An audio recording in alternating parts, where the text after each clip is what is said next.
இன்றைய பஞ்சாங்கம் மே 23, 2025 வைகாசி 9 வெள்ளிக்கிழமை. நட்சத்திரம் உத்திரட்டாதி.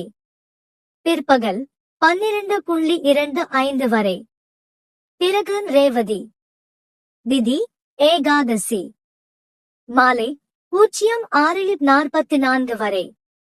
பிறகு துவாதசி. யோகம் சித்த அமிர்த யோகம். நல்ல நேரம் காலை 09:30 10:30, மாலை 04:30 05:30. ராகு காலம் காலை 10:30 12:00. யமகண்டம் மாலை 3:00 4:30.